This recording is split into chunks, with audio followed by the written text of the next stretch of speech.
So, hi, folks, and welcome. I am Allison K. Williams. Hi, I am Ashleigh Renard, and we together make the Writer's Bridge. And we are coming up on a year of Writer's Bridge almost, Allison, right? We're at like 11 months, and we are so happy that you guys are here. The name of Writer's Bridge came from an awesome blog post that Allison wrote for Brevity before we met. Yes. And it's all about how a platform is a thing that you stand up on and yell at people from, whereas a bridge is a two-way path where you reach your readers and your readers can reach you. We always cover a lot. Our hashtag is firehose because we're going to hit you with a fire hose of information. And so even if you are here live, we do recommend that you plan to watch the replay as well. We have a question of the week. Debbie asks, is it ever too late to promote a book? I wrote a work of prescriptive nonfiction, The Parent's Guide to Speech and Language Problems, that was published in 2007. I haven't done any promotion in some time, so I'm trying to figure out if that ship has sailed or not. The book is still available, and I just got a small royalty check this week. So congratulations. That's awesome that you're still getting small royalties from a book that's like 14 years old. That's terrific. Can you tie the book to current news in any way? Like if you see something in the news about speech and language problems, if you see something in the news about school plans where like in America, the school district is required to provide your child with support for speech and language problems, that's a great time to write a column, write an essay, share an excerpt from your book. Also, publish related material, write stuff that has to do with it. Maybe you have like a new resource for your community, like the 10 ways to get help from your school for your kids' speech and language problems. Honestly, I think your number one best option is to do an updated edition with a brand new cover. And I think if you're promoting a quite old book, that is absolutely the best way to go. Stephanie, didn't you just update a cover from a previous book to go with a new book? Was that you or was that somebody else? It was not me, but I know Leanne Dolan, a novelist, had two previous books out, and her latest book was with a bigger publisher. So the previous publisher redid the covers of the first two books, so they all kind of look like a group. So it's definitely a thing that happens. Absolutely. Absolutely. And Ashleigh, we've got one more spontaneous question before we dive into our main topic. Ronnie asked, dying to know how Ashleigh hooked up with Candace Bushnell. So freaking amazing. Thank you. I'm having my first in-person author event next week. I'm going to be in conversation live with Candace Bushnell at my local bookstore. Candace lives in New York City, but she is premiering a one-woman show called Is There Still Sex in the City, which is based on one of her more recent novels. And it's opening up at the Bucks County Playhouse, which is close to where I live. They're doing an event with Doylestown Bookshop, which is the bookshop that I funneled a good number of my pre-orders through. So when her publicist asked the bookstore owner, do you know anyone local who we could have in conversation with Candace? The events person said the bookstore owner could not get my name out of her mouth quickly enough. And Candace's people said yes. She even retweeted me the other day. And yeah, I'm going to the opening night of her show tonight so I can see it before I interview her next week.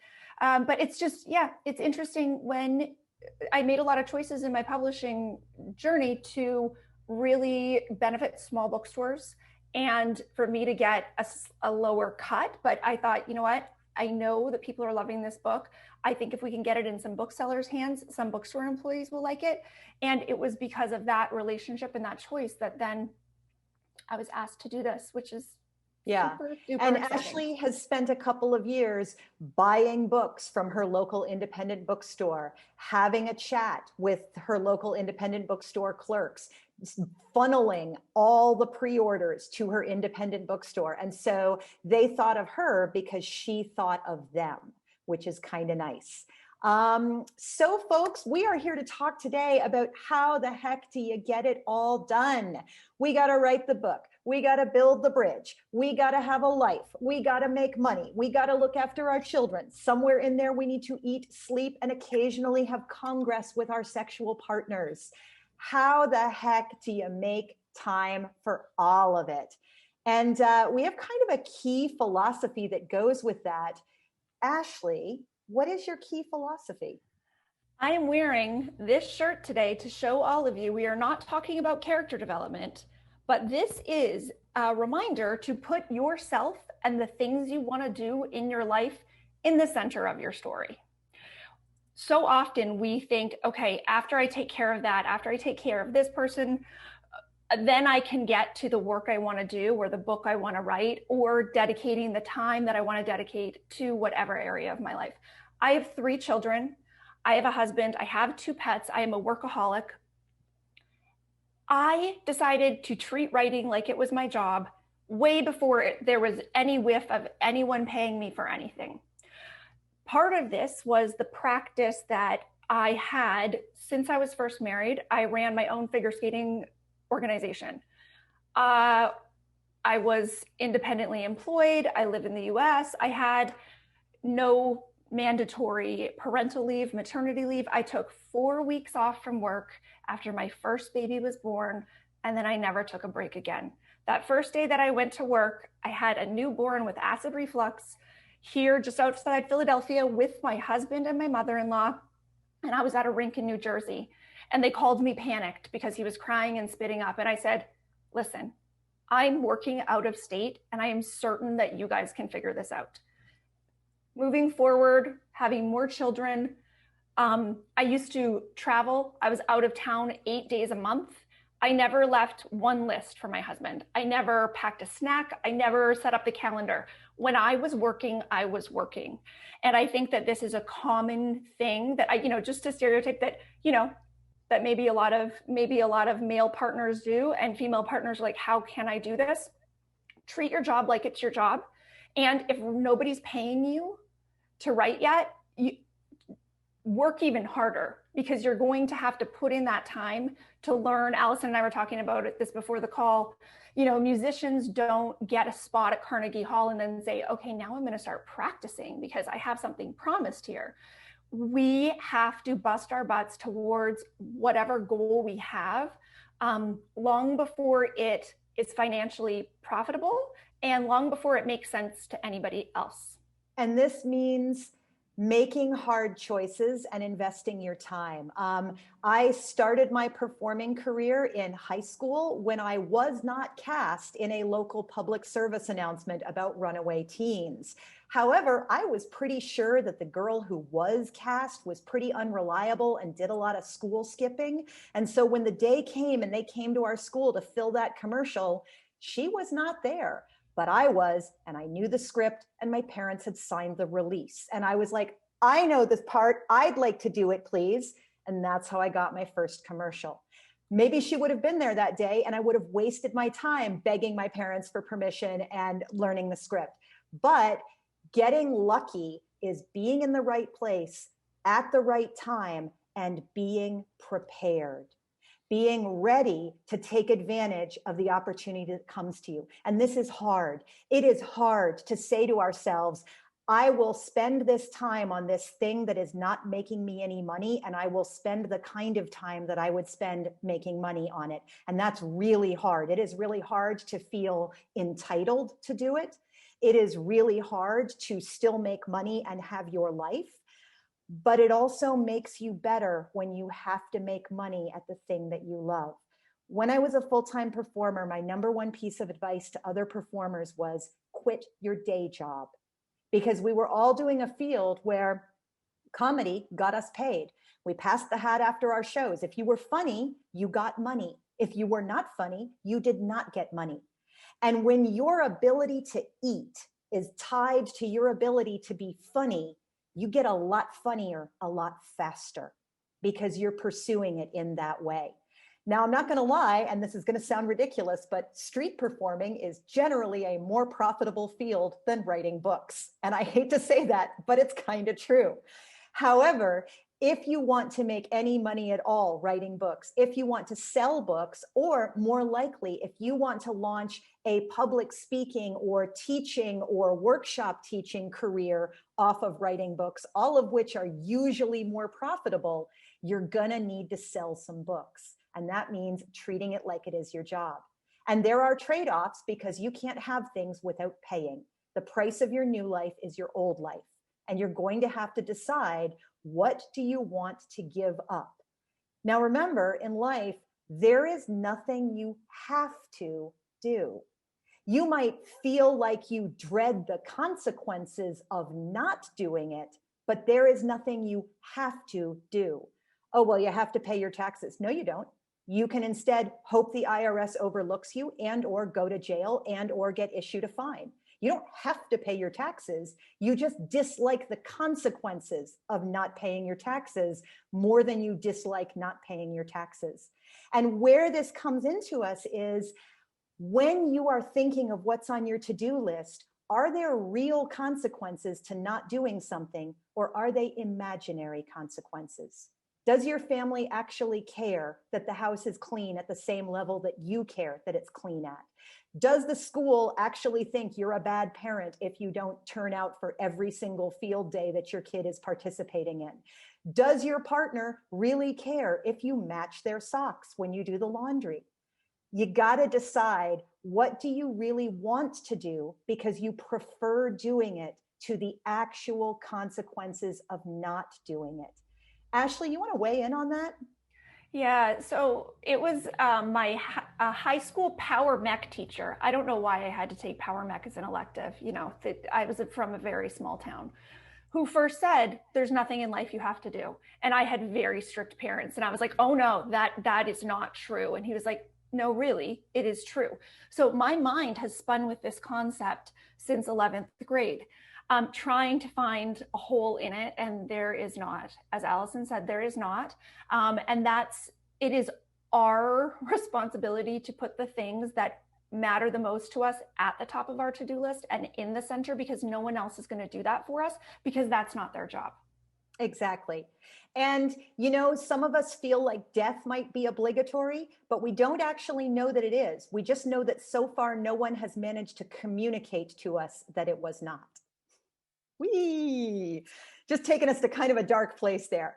I feel like the number one thing to getting everything done is to let go of how you wish you worked and use how you actually work. For a long time, I thought, oh, real writers write every single day. If I'm a real writer, I have to get up and go to that desk and write every single day. That's not how I work.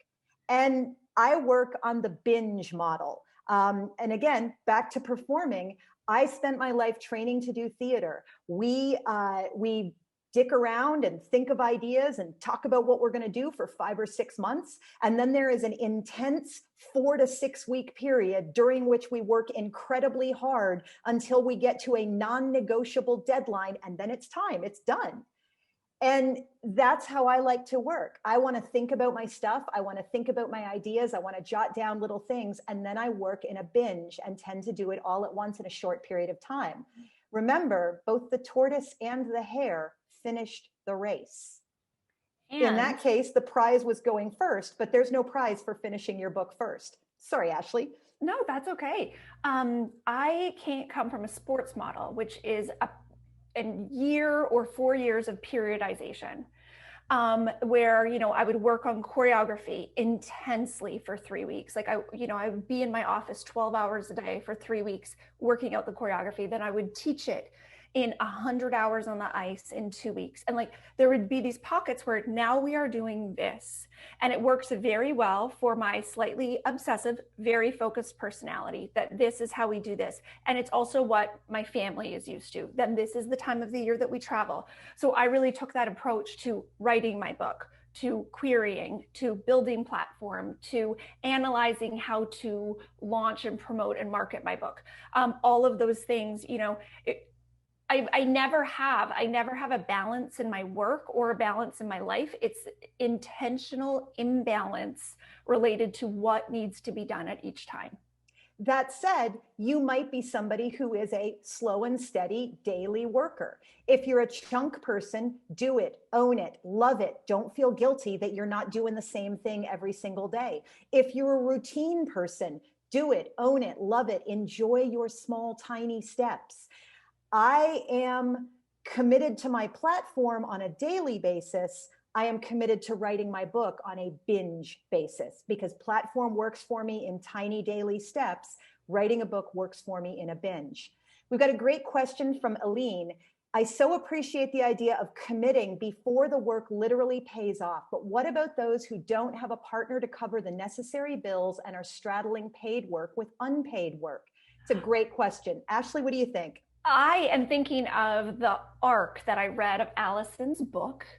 And it was, is it Andre Dubois III? Andre Dubuis III, the author of Townie and Dirty Love and The House of Sand and Fog. And he wrote in 17-minute increments. He and his wife were both working full time. He would leave 20 minutes early for work each morning and come home 20 minutes late and park in a cemetery. And for 17 minutes in the morning and 17 minutes in the evening, he wrote, I think it was The House of Sand and Fog. It was The House of Sand and Fog. Yes. And he wrote it in pencil in a notebook, bit by bit. And sorry, go ahead, Ashleigh. It's about making choices. Before I quit my job as a figure skating coach and choreographer, I started writing mostly for my own emotional and mental health, because I was really unhappy with a lot of every facet of my life. I felt pretty shitty. I would go to bed at 9 o'clock and I would get up at 4:30 every morning and write for 2 hours. So, it was like I wasn't going to be watching a show with my spouse. We were very disconnected, but watching TV together is not really something that connects us anyway. So just making that choice to just go to bed, get that sleep, which, the sleep actually helped my physical health during that time. And then just to get up and do it early. And I ended up, I started my writing career while I was still performing full-time in the circus. And there were times when I was working on deadline and I was literally sitting in a coffee shop on the street corner where I was going to perform in half an hour, typing and going, okay, that show's almost not over yet. I can type a little more. And I really did slide it in wherever I could. It is a privilege if you have a high paid partner who is able to support you while you do it. I would also say though, if you are in a job that you can either get another job, or if you are freelancing, it helps a lot to get your pay raised. And I know that sounds ridiculous, like, oh, just get your pay raised. But if you are freelancing, when was the last time you gave yourself a raise? Was it more than 6 months ago? Was it more than a year ago? Are you fully booked? If you are a freelancer and you are fully booked, raise your price. If you do not have 20 to 40% of your clients going, sorry, I can't afford you, you are not charging enough money. So definitely give yourself a raise. If you are working full-time in a job that is not paying you quite what you need to live, see if you can get a raise. Have you asked for a raise? Have you gone to your boss and said, hey, these are the cool things I've been doing for the company lately. Here's the value that I think I am. I've done some research. Here are the salaries that people comparable to me are getting paid. It's been 18 months and I'd like a raise, please. Can you see your way to this much money? It's okay to walk in and do that. They might say no, but you're not going to be any worse off than you already are. And you'll have a sense of whether it's time to polish up your resume and start looking for another job that's going to pay you more. It can be worth it to literally just ask for more money, because every extra hour you get paid for is another hour that you don't have to work. If you're billing at $40 an hour and you jump to $80 an hour, all of a sudden you can work half the time and make the same amount of money. It's really, really worthwhile to do that. Nate points out in the chat, I have a cycle of optimizing my operations, waiting until I am fully booked, and then raising my prices. And Miriam points out she wrote her book Catalog Baby during baby naps in 20-minute to 2-hour increments. It sucked, but it got done. And it is hard. It is really hard. And we're not saying that it's easy. We're not saying that any of this is easy. It is difficult. And that's the challenge with making art of any kind. Your desire to make art must outweigh your desire to not make art. You're going to have to say no to good things. You're going to have to shortchange other things that deserve your time. You might have to say to your kids, please go into the other room and entertain yourselves. Mommy needs 20 uninterrupted minutes to write. Do not walk back in this room unless somebody is on fire or bleeding.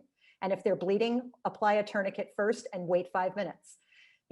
You do have to do major trade-offs. Ashleigh, anything else on this before we move on to more stuff? Yeah, I just want to emphasize the hardest part is making the decision and giving yourself permission to act on it. That is the hardest part of this. I don't think any of us are afraid of hard work, or else we would not be writers. It's not the work. It's not the work that is the hardest part. It's the grief you give yourself or the guilt you allow, usually self-inflicted. We're going to talk a little bit later down about setting boundaries with people who think you should be spending your time differently. The nerve. Exactly. But giving yourself that compassion and support is the first part of this. So one of the things to keep in mind is there's a difference between being organized and being productive. And you don't need a massive level of organization to become more productive. I like to think that you need a method of collecting all of your tasks. And ideally, when you write them down or you put them in your to-do app or you put them in your Airtable or your Trello or whatever it is that you like to keep things in, take a moment. If it's less than a 2-minute task, do it and get done. Just get it off your list. Do you have to be the person who does this? Can you delegate it to someone? Does it have real consequences or does it have imaginary consequences? And if you are going to do it, go ahead and be honest about how much time it's going to take. Optimists are always late, because we remember the one time that we got out the door 5 minutes early and the car started right away and all the lights were in our favor and the traffic wasn't bad and our kid didn't hold us up and there was parking right in front. And we assume that every time is going to be that good. It has really changed my life. When I put a task on my list, I also write down how long I think it's going to take. And I time everything I do with a stopwatch. I started doing that to time editing so that I knew if what I was charging was the right price to be charging based on how long stuff took me. And then I started timing stuff like, well, how long did it take to get into the mall, get to the grocery store, do the groceries, get back out of the mall, get home again? Oh, that's not a 45-minute job. It's a 2-hour job because I have to park. I have to walk through the mall. It really helps to know how long does stuff actually take, because that stops you from putting 13 hours worth of stuff on your list when you really only have a 7 or 8 hour day. Ashleigh, how do you manage your to-do list pile? So I work from home now pretty exclusively. I don't write in coffee shops or anything. I work usually in my office. If I've been working in my office for a very, very long day, I will move myself downstairs to the kitchen. A change is as good as a rest. I used to keep things in my bullet journal, and I did that for years with my book launch ideas and things that sort of had to be done if I wanted to hit my pub day. I started using pink sticky notes on my desk, on my glass desk, and then moving them around sort of like in a timeline of priority. Like this had to be done or, my files would get rejected. This was, something 4 rows over that maybe I will do that. So I started organizing it like that. Whenever I would feel overwhelmed, I would do what Allison suggested and look and be like, are there any things here that I can do in a minute or two? To send the media kit to somebody, to copy and paste a review that I hadn't posted yet in all of the places. And just taking off those sticky notes and then having the blank spaces and being able to, then move into 3 columns gave me a huge amount of relief because, I put a lot of pressure on myself. And one of the ways that gets a little swirly out of control is if I feel like I have balls in the air that are going to drop. So actually peeling off my sticky notes and then putting them in the garbage is a really nice way for me to check it off the list. If you are a person who really likes that physical element, use files. There's a system called Getting Things Done that's based on file folders. Use notebooks, maybe 1 notebook per project, maybe 1 section of a notebook per project. Use stacks of paper. Again, let go of I should have a nice, tidy, organized desk. And if your method of working is I have 6 piles of paper because otherwise something doesn't get done because if it's not in front of me, I forget it, embrace that way of working. You can also use bulletin boards, Post-it notes. If you're a visual organizer, try a program that lets you move cards around like Trello, Asana, Airtable, or the Kanban method. If you're a more conceptual person, if you really like, being able to think about things, use an app like Evernote. I use Things by Cultured Code, which I highly, highly recommend. It's a really good organization method. Google Tasks is free, or you can use just a plain old Excel sheet. It lets you categorize things. Ashleigh, you talked about your Post-its. We've got Nate the Great talking about the cork board. I'm going to take a quick second and share my to-do list so that everybody can kind of see what it looks like. This is Things by Cultured Code. And I have an automatic thing where anytime someone books an appointment with me, it pops up in the inbox. And so then I can move. All right, I've got a meeting with Deborah. I need to move the prep for Deborah to the day before July 1st. I need to move the appointment for Deborah over to July 1st. I've got all the stuff that I think I'm going to do today, and realistically, I'm not actually going to do today. But then I've also got categories here, like possible retreat week is, these are tasks that don't have a specific time, but if I have time, I'll pick up 5 or 6 of these tasks. I have stuff I'd like to do around my house. And then I also have, this is the next book I'm working on. Here are all the ideas for it. This is the current book I'm working on. Here are all the ideas for it. Matt, I know I'm late on that thing. I promise I'll get it to you. And this is really helpful to me because once it's on my list, it's out of my head.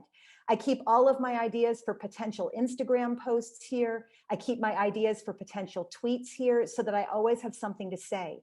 And it's really useful to me to have this collection method. And so I really recommend have a collection method of some kind where you keep your tasks and you're not going to lose them.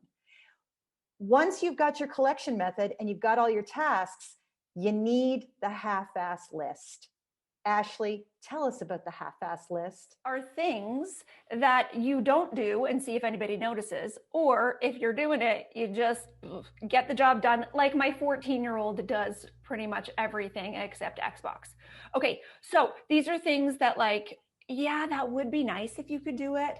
I used to feel a lot of guilt about not doing these things in life, but you know what? I'm a good human in other ways, and these are not things I do. I do not register my kids for sports or go to very many of their events. I do not volunteer at my kids' school. I do not set up play dates for my kids. Now that they can communicate with each other, and if they message and, through PlayStation, Trace would like to come over, that's fine. I make my house a very welcoming place for kids to hang out, for the neighborhood kids to gather here.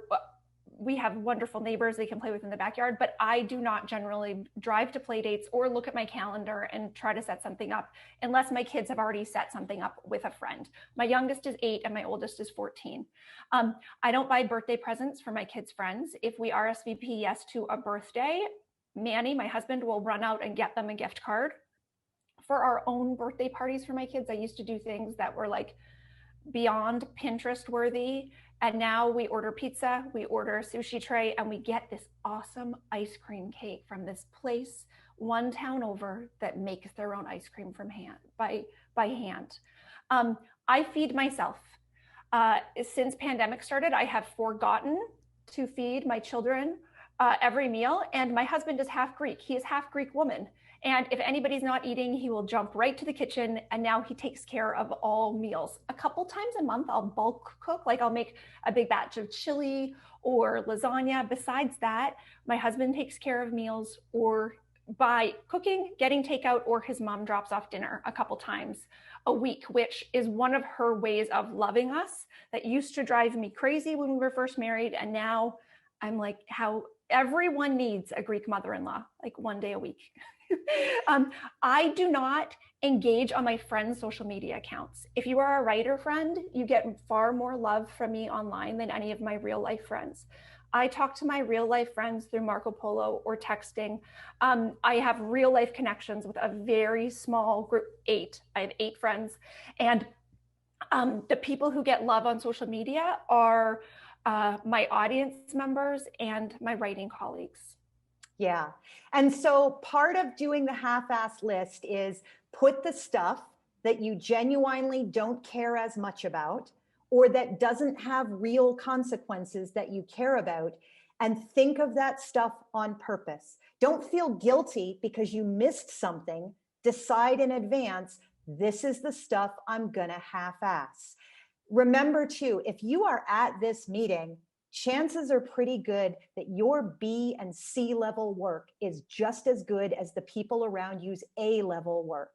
You do not have to put your A level work on the stuff that is less important. It is okay to put in your B and C level work. Let your email pile up. If it is really important, they will nudge you. Let your email be answered extremely quickly. Nobody cares about complete sentences except you. When you're responding to people, don't feel guilty. Don't say, oh, I'm so sorry this is late, or sorry we had to reschedule. Say, thank you for your patience.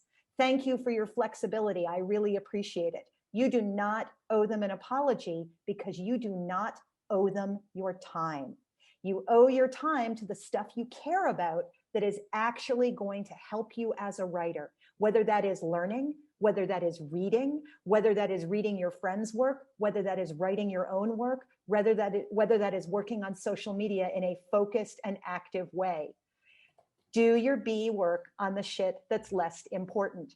And you might ask the people around you, what do you really care about? Do your kids really care about being ferried off to 6 school events, or would they be fine if they carpooled with a friend? Do you really care about baking something for the bake sale, or is it okay to just buy a box of Dunkin' and take it over there? Find out what actually matters. What do you actually care about being good at?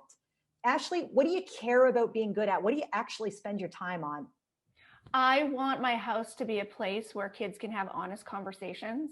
So I will not organize a play date, but if I hear a child say something that's like derogatory to themselves or someone else, or speak a word that I don't really think they understand, I call a family meeting, and that's all the kids in my house and me. That's how we run family meetings. And we have a conversation about that, whatever it was. And so kids in my house, because I told other people's kids what to do professionally for a couple decades, they know if I say, Kendra, could you come up to my office? I want to talk to you about something. They know we're just going to have a conversation. They're not worried they're going to get in trouble from, Jack's mom. They know she cares about me and she wants to talk to me about something, even if it includes some correction in behavior. I care about that. I care about communicating with my husband because we were so busy for so many years. We were like ships passing in the night. I also care about those 8 friends. And those are the things. Those are the things. In addition to this community here, that get my whole ass. Yolande, sorry, I mispronounced your name. Yolande asks, besides email, what type of writing tasks are on your half-assed list? I asked my husband about this afternoon because I really wanted like kind of an outside perspective. And I'm like, sweetheart, what are my half-assed things? And he looked at me and he said, everything except writing. I'm like, okay, then at least we're clear. But even within writing, I put stuff to the side when I'm working on something else. I don't feel guilty that I haven't touched my novel in 6 or 7 months because I had to set it aside to work on this other thing that I'm close to finished on.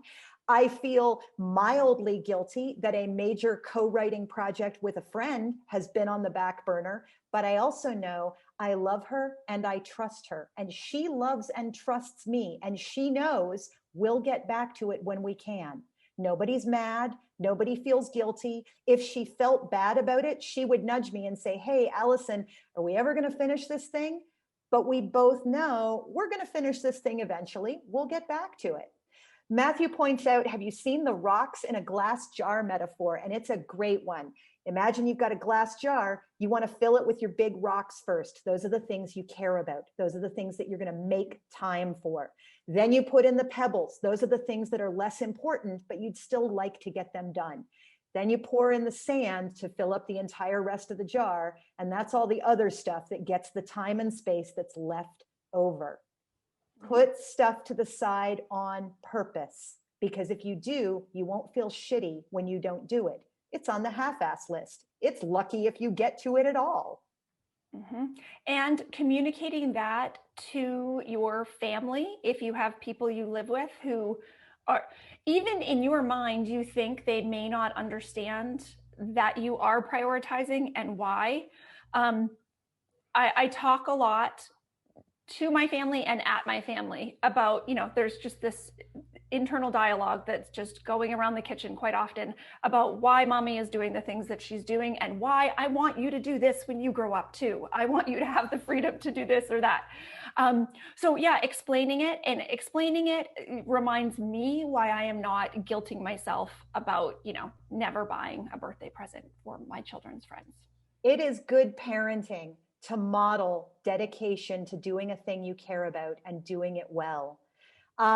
Let's talk a little bit about how we actually get organized with this. Isidra asks, how do you get organized with platform building social media? Do you have a certain time of day you work on that? Batch posts? Do you share Instagram posts and Facebook to save time? Ashleigh, you are the queen of prompt and regular social media. What's your secret? It's all spontaneous. I do enough good work in the day, going to bed early, meditating in the morning, eating a good breakfast. That's when I hug my family a million times, tell them I love them. That then if an idea pops in my head and I want to spend the next 6 hours making a video or a series of videos or doing all these things, then I just go and I just dive into that. I've tried batching content. It never does very well because I think part of what my audience likes is my spontaneity. It comes across in my video content because I'm on video a lot. Allison has shared we've talked about content buckets. We've shared like a content planner, really getting a handle on the types of things you share about, because that's always the way things pop up. Oh, I haven't done a video about before you get a divorce for weeks now. I've been doing how to get kids to clean the house, how to keep monogamy hot. I need to have another one. What is that question that someone asked me in my direct messages last week? Oh, this is how I could write that, or this is how I could make that a video. For ideas of what I'm going to post, that almost always comes from my interaction with my audience, whether that's in stories or comments that people leave on the posts. For me, my social media is my sand for the most part. So I blog for Brevity twice a week, where either I'm responsible for writing something that day or I put on somebody's guest post. And if you want to write for the Brevity blog, you should email me with your idea because I'd love to hear it. That's fine. I have an hour on Tuesday and an hour on Thursday where I either edit somebody else's post or I write my own. And I have a routine for writing blog posts where I can write a blog post in an hour, step by step by step, because I've been cranking them out for 5 years now. However, my other social media, it's all sand in the jar. Twitter, on the toilet, not gonna lie there. Twitter, at the stoplights, because here in Dubai, they'll honk at you the minute it turns green, so I'm not going to miss it. Instagram, first thing in the morning, I wake up. My husband gets up earlier than I do because he starts a job that starts at like a normal human time, and I tend to start a little later and go a little later in the day. I wake up and I spend like the first 45 minutes or so scrolling through Instagram, answering any emails that I can answer immediately because it makes me feel like I've gotten a head start on the day. I almost never check my email unless I am specifically ready to answer emails now. And then it's like a game. I start a timer for 15 minutes and I see how many emails can I knock out in 15 minutes, whether that's delete, 2-word answer, already talked to this person, they already nudged me, I talked to them on Twitter, whatever, and just bang, bang, bang. I think my record is like 35 emails in 15 minutes and only like 4 of them were spam. Don't just check your email for the sake of checking your email, because that puts other people's priorities ahead of your priorities. Mm-hmm. The other thing that really helps is, so I have giant whales of things to do. I have a book that needs to be finished. I have somebody else's book that needs to be edited. I have somebody important that I need to respond to. And it's really tempting to just pick off little rubber ducks. Oh, I'll dust this vase. Oh, I'll transplant this houseplant. Oh, I'll do some laundry because they're easy. They're fast. I can just tick them right off and like, ooh, I accomplished something. Except then I get to the end of the day and the big thing still isn't done. It is so dopey and everybody freaking says it, but you gotta do the biggest thing first. And the whole rest of your day is going to feel better if you hug your big, beautiful blue whale first before letting yourself be overrun by a flock of rubber ducks. They sometimes say, eat the frog. If you do the thing you're dreading first, the whole rest of the day will be easier and will be better. Ashleigh, how do you get started? And Deborah says laundry is God's gift to procrastinating writers. Yes, because the laundry will never be done and the rubber ducks will never stop squeaking. Okay. Getting it done. I love Allison's tip for the emails. I just figured out in the past couple months that I can take an email that someone else has sent me. Say if someone sends me an ARC and they want a blurb by a certain time, I can send that email to myself on a scheduled date. So I will respond to that person and then I will send it to myself saying 8 days left until this blurb is due or whatever it is, and send it to myself on a certain date because I like to have 0 emails unread in my inbox. So same as Allison, I will sit down and I will try to bang them out. And a lot of times there is a snooze feature on Gmail, but that one, if it was already unread, it stays unread. I just like it to come in for me on a scheduled send. So that really helps. And then Nate says he uses Google Calendar for these kinds of reminders. You know, I do too, Nate, but there's something about a reminder coming in as an email that triggers in me, yes, this has to be done. I don't know, I guess because there are so many kids sports things on my calendar that I just ignore. I want to share screen with you guys one more time because Mubina asked way back at the beginning, how do you make time to plan your stuff? And one of the things I do is that anything new that comes into my list, if it doesn't have to be done immediately, I put it on the next Sunday. And each Sunday I sit down and look at all of the other tasks that have been added to the list and go, okay, what do I want to do? What's already been taken care of? The other thing I do is I do a thing called a fresh check-in. And this wasn't my original idea, but I did rejigger all of these things to be what I wanted them to say. And so I sit down and for about 10 minutes, I think about focus. Finishing what project or task will give me the biggest sense of relief or accomplishment? Can I do it today? And I have a little reminder to myself, remember how great it feels to get a job off the list, especially one that's overdue. Relationships, are you present at home? What can you do for your husband? Are you meeting with writing buddies? Is anyone far away to connect with? Energy, anything you don't have time for? Why keep it on the list? And that's where I pause for a moment and I scroll through my list of all my things and go, is there anything in here I can just delete? Is there anything in here that's a suck on my time that I don't actually need? Do you need self-care, more sleep? How is your rhythm for work and gym? And is it too dependent on anyone else's schedule? Stimuli, are you reading paper books? Are you writing down ideas? Are you looking at things you're curious about? Are you feeding your sense of adventure? And hours, can you do the most important thing first instead of checking off the easy tasks? Can you do 15 minutes on a dreaded task? What reward can you have for putting in time on a big one? Do you need focused exploration or free writing? And this pops up automatically, thank you things, every Sunday. And every Sunday I sit down and I kind of assess my week ahead. And I find it to be really helpful to have that time to check in on my life and what I'm doing. Ashleigh? My mom worked a lot and always wished she would do more domestic tasks around the house. And over the years, she collected a bag of things that she planned to mend, like by hand. And have I told this story on Writer's Bridge before? It became a huge garbage bag, like a black garbage bag full of mending that she kept underneath the stairs going down to the main floor. They have a walkout basement, so it would be downstairs in their lake house that she moved with it. She moved with it from house to house, the bag of mending. And every time she would walk past those stairs and that closet door, the bag of mending would taunt her about, how she was so awful that she hadn't mended these clothes yet. One day, she, I think probably cursing quite extensively, took that bag, put it in the garbage can and put the lid on it. She threw out the fucking bag of mending. And I look around my house and I look at what is taunting me because it is not done. And I will just throw out that bag of mending. Because if I haven't done it yet, I certainly will not do it. And if I ever want to do a craft project like that in the future, you know what, part of the joy is going to Michael's craft store and getting new materials for it.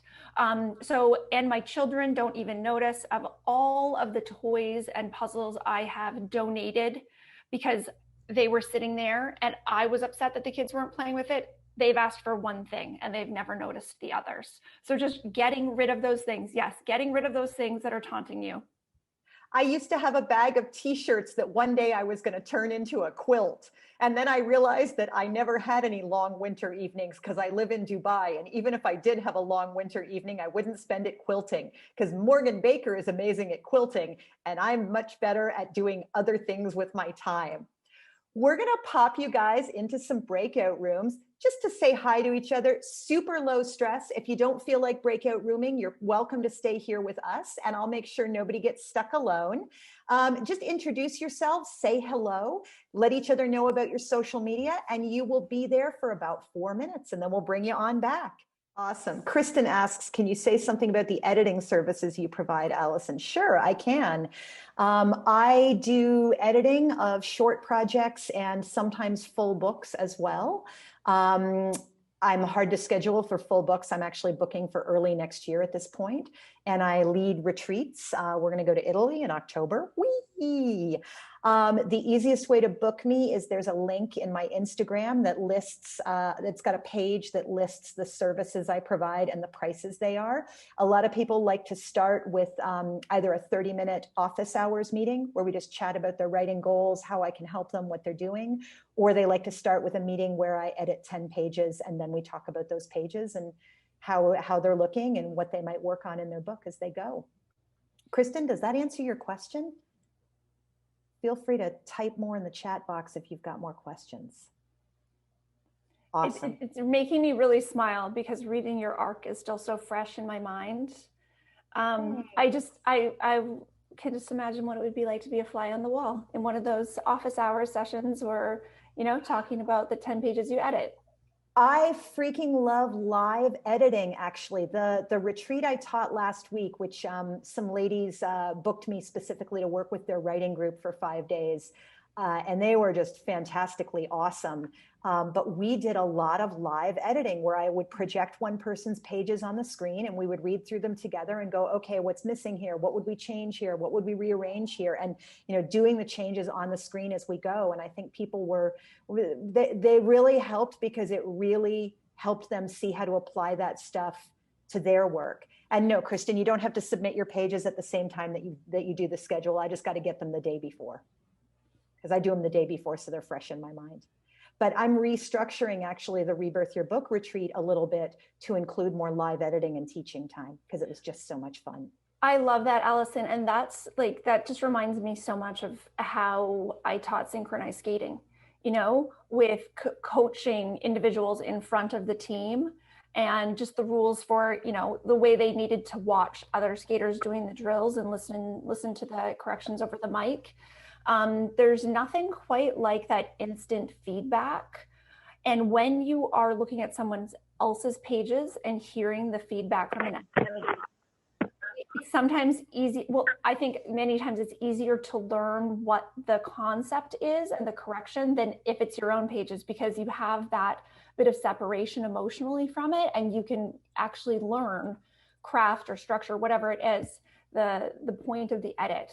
I think exactly. And before we segue back into main topic here, Kristen also says she would love to join a live editing workshop. I do actually have a live editing workshop coming up June 29th. It's through the Society of Children's Books Writers and Illustrators. First, there's a free talk June 28th on writing memoir for YA. Then the next day, there's a masterclass and a roundtable with live editing and feedback. And then there is a writing conference where I will teach a live editing workshop in August that's being sponsored by Woodhall Press, which are the people who are putting out my book. And we will promote that closer to the time. And you'll get the link for the stuff coming up June 28th and 29th in the follow-up email. So we want to leave you with some closing thoughts and our top tips. My absolute number one top tip, as you figure out what to do, how to do it, when to do it, be honest about how long things are actually going to take. You are not lazy. You are not a loser. You are not a person who cannot accomplish things, but you might be a person who underestimates how long things take. Try timing yourself. Even if you don't do it forever, see how long stuff really takes. Ashleigh, what's your top tip? My top tip is to drop the guilt you put on yourself for being honest about the way you want to spend your time, and even drop the guilt for the things you are learning about how you would like to change the way you spend your time. This was a hard thing for me in coaching skating. Every time I would learn something new, I would have this shame that I had wasted a season or I had wasted 10 years teaching this a different way. And oh, the progress we could have made if I had known sooner. We learn things when we are meant to learn them, and just going, yippee, I have a new strategy, and moving on, rather than giving yourself any grief about the way you did it before, is very important. Exactly. You are not alone in chaos. It is not that everyone else is more organized than you. Ashleigh and I blow shit off all the time because we didn't get around to it. The difference is that we have trained ourselves not to feel guilty, and that took practice. That took active practice. You are not alone, and you will never feel caught up because life repeats and life keeps moving. There is no caught up. There is never caught up. Don't do low priority B-list stuff just because it'll help you feel caught up. Do your stuff. And Allison points out a great thing here too. Promoting your book is not about promoting your book. It's about promoting your thinking, your perspective, and your vision on all the topics, trends, commentary, etc. that you're interested in. Like we always say here at the Bridge, nobody wants to be your customer. They want to be your friend. Next meeting is going to be July the 6th. If you're on the list, you don't need to sign up again. We will also send a replay of today's thing tomorrow, along with some links and some resources. Next meeting will be Donna Tallarico Bierman from Hippocampus. She's going to be talking about finding your literary family at conferences, pitching to magazines, and getting published in magazines. Donna's really great at writing freelance and putting her work in mass media and literary magazines, and she's going to tell us all about that. Feel free to reply to the email with specific questions if you've got them. Feel free to invite your writer friends. Ashleigh, any closing words for us? That's all. Thank you for being here. We would love to hear from you through the email or through any of the Facebook groups that we share. If you change any of the ways that you organize, like giving yourself permission to organize the way you organize and prioritize the way you prioritize. Because yeah, the grief we give ourselves for thinking we're doing it the wrong way is often half of the battle. Exactly. You don't owe anyone an apology for working on your writing. Your writing is your work, and you're allowed to have it. Feel free to unmute yourselves to say a joyful goodbye. So nice to Joyful goodbye. Joyful goodbye. Thank you. You're welcome. Thanks. Bye. Bye. Thank you so much.